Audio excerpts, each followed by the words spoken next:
Hello everyone, this is Cody from basecamptrading.com. I just wanted to make a quick video here to go over a trade that we had in Zcash, or ZECUSD is the ticker symbol. This is on the TradingView platform. But here's the trade that we sent out just the other day.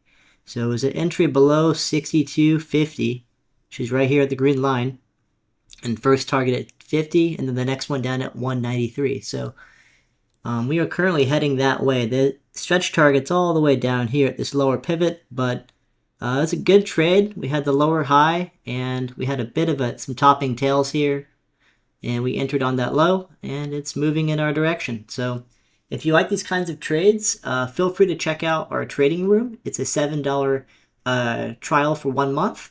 But thank you guys. Have a nice day.